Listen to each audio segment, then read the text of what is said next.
శ్రీమాత్రే నమః. అందరికి నమస్కారం అండి. మన ఓం శాంతి ఛానల్కి స్వాగతం ఫ్రెండ్స్. మీరు ఎవరైనా మన ఛానల్ కొత్తగా చూస్తున్నట్టయితే లైక్ చేసి సబ్స్క్రైబ్ చేసుకోండి. మరి వాళ్ళు మన వీడియోలో తులారాశి వారికి గురువారము ఏప్రిల్ 24 తారీఖున ఆరోగ్యము, విద్య, ఉద్యోగము, ఆర్థిక స్థితి, కుటుంబము మరియు వ్యాపారం సంబంధించిన గోచార ఫలితాల గురించి తెలుసుకుందాము. ఓం శ్రీ సాయి భగవతి జ్యోతిష్యాలయం. సమస్య లేని వారంటే ఎవరున్నారండి? ప్రతి ఒక్కరికి ఏదో సమస్య ఉంటూనే ఉంటుంది. అంటే ప్రేమ, పెళ్లి, ఉద్యోగము, వ్యాపారము, ప్రేమించి మోసపోవడము, ఆరోగ్యము, నాగదోషము, సంతానం లేకపోవటము, భార్యాభర్తల మధ్య గొడవలు, ధనం నిలకడ లేకపోవటము, రాజకీయము, మీ మీద ఎవరైనా చెడు ప్రయోగాలు చేయటము, ఇలా ఎవరికుండే సమస్యలు వారికి ఉంటాయి. అయితే ఏ సమస్యకైనా ఈ గురువుగారు గంటలో పరిష్కారం చూపిస్తారు. గురుగారి పేరు వచ్చి పవన్ నమ్ముదురి గారండి. మీరు సంప్రదించాల్సిన ఫోన్ నెంబర్ 9043637512. 100% గంటలో పరిష్కారం చూపిస్తారు. చాలా నమ్మకమైన గురువుగారు అండి. ఒకసారి ప్రయత్నించి చూడండి. స్త్రీ పురుష వశీకరణ చేయడంలో మన గురువుగారు నెంబర్ 1 స్పెషలిస్ట్ అండి. ఏ సమస్యకైనా గంటలో పరిష్కారం చూపిస్తారు. చాలా నమ్మకమైన గురువుగారు అండి. ఒకసారి ప్రయత్నించి చూడండి. తులారాశికి అధిపతి శుక్రుడు. జ్యోతిశాస్త్ర ప్రకారం చూసుకున్నట్లయితే తులారాశి 7వ స్థానంలో ఉంటుంది. చిత్త 3-4 పాదాలు, స్వాతి 4 పాదాలు మరియు విశాఖ 3 పాదాలు జన్మించిన వారు తులారాశికి చెందినవారు అవుతారు.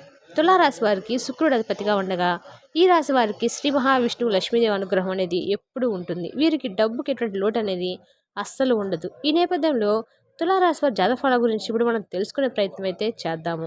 తులారాశిలో జన్మించిన వారికి జ్యోతిశాస్త్రమైన గ్రహాల ప్రభావం ఈరోజు ఈ విధంగా ఉంది.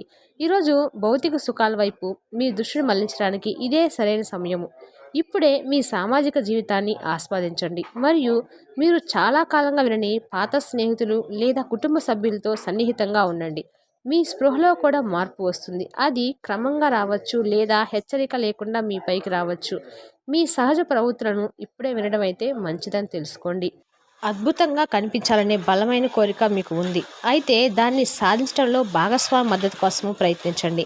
మీరు ఏదైనా తీసుకునే ముందు ఆహారాన్ని మరోసారి సవరించుకోవాలి.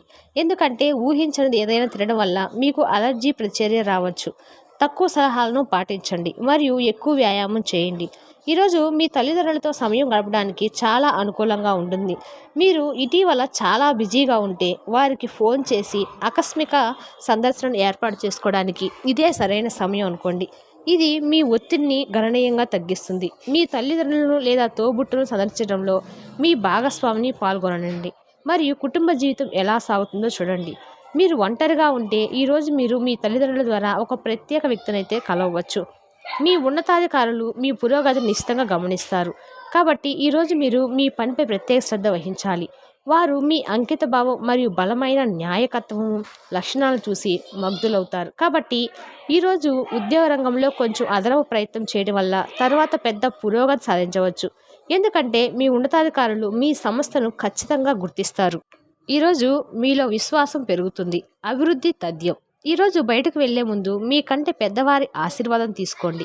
ఇది మీకు కలిసి వస్తుంది. తల్లిదండ్రుల ఆరోగ్యం గురించి మరింత శ్రద్ధ, జాగ్రత్త అవసరం ఉంటుంది. మీ గర్ల్ ఫ్రెండ్తో అసభ్యంగా ప్రవర్తించకండి. పెండింగ్లో ఉన్న ప్రపోజల్లు అమలు జరుగుతాయి. మీరు మీ సమయాన్ని, అంతర్బలాన్ని ఉపయోగించడము టీవీ చూడడం ద్వారా వృధా చేస్తారు. ఇది మీ జీవిత భాగస్వామికి చికాకు తెప్పిస్తుంది. ఎందుకనగా వారితో సమయాన్ని గడపకపోవటం వల్ల వారికి కోపం వస్తుంది. ఈరోజు మీ జీవిత భాగస్వామి మిమ్మల్ని కావాలనే గాయపరచవచ్చు. దాంతో కొంతకాలం దాకా మీకు అప్సెట్ అయితే అవ్వబోతున్నారు. కుటుంబ సంతోషం పొందడానికి ఏదైనా హనుమాన్ ఆలయంలో ఒక ఎర్రటి చల్లని 27 పప్పు ధాన్యాలు మరియు ఎర్ర 5 పుష్పాలు కలయికను అందించండి. తద్వారా మీకు కుటుంబం సంతోషం అయితే దక్కుతుంది. ఈరోజు మీకు ఆరోగ్యపరంగా 4, సంపద 5, కుటుంబం 1, ప్రేమ సంబంధ విషయాలు 1, వృత్తి 4, వివాదాల జీవితము 1. తులారాశి వారికి గురువారం ఏప్రిల్ 24 తారీఖున గ్రహాలు ఈ విధంగా గోచరిస్తున్నాయి. మీకు కానీ మా వివరణ నచ్చినట్టయితే లైక్ చేసి సబ్స్క్రైబ్ చేసుకోండి. మరి కొంతమంది తులారాశి వారికి మన వీడియో షేర్ చేయడం వల్ల వారికి ఉపయోగకరంగా ఉంటుంది. Thank you for the watching.